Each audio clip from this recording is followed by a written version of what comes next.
প্রথমে ধন্যবাদ জানাই মিডিয়া বন্ধুদেরকে। অত্যন্ত একটা নিন্দনীয় ঘটনা।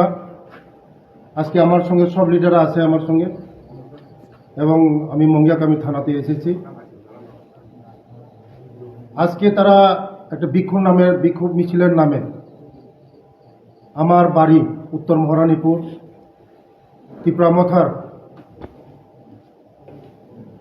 কিছু ছেলেরা আমার ঘর বাড়িতে আক্রমণ করা হয়েছে। তখন ছিলাম আমি খোয়াই ডিএম অফিসে মিটিং ছিল আমার। আমি শুনেছি, সঙ্গে সঙ্গে ডিএম সাহেব আমার অ্যাডিশনাল এসপি সাহেবকে ফোন করেছে।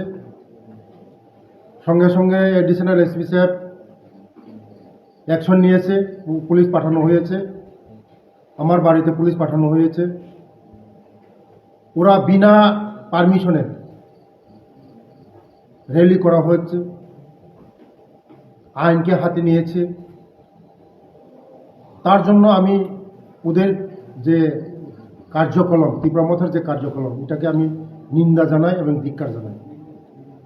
কারণ মানুষের গণতন্ত্র অধিকার আছে, প্রতিবাদ করার অধিকার আছে, করুক, কিন্তু তাতে কোনো আমার ক্ষতি নেই। কিন্তু আমার যে বাড়িতে গিয়ে, আমার নিজের বাড়িতে গিয়ে তারা যেভাবে আক্রমণ করেছে আজকে আমার বাড়িতে, তার জন্য আজকে আমরা সবাই আমাদের লিডারে এসেছি।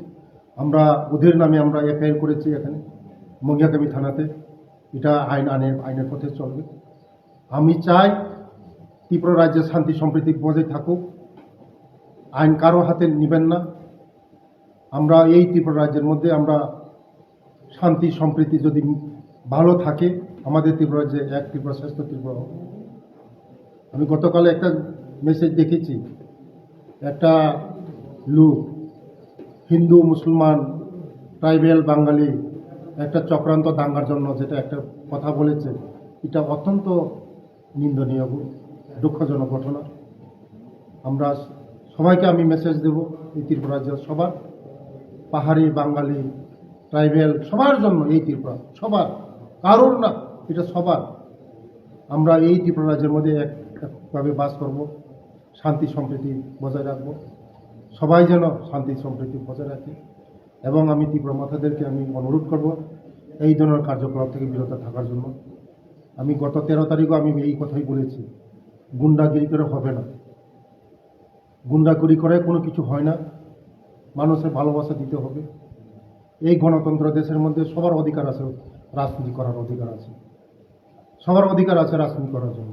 সবাই রাজনীতি করুক, ভালোবাসা দেন, কিন্তু কোনো মানুষ গুন্ডাগিরি করে, খুন করে, মারে পিটে জ্বলিয়ে এটা কিছু হবে না। যার যার রাজনীতি করার অধিকার আছে, সবাই রাজনীতি করুন, কিন্তু এইভাবে আইনকে হাতে নেবেন। ধন্যবাদ।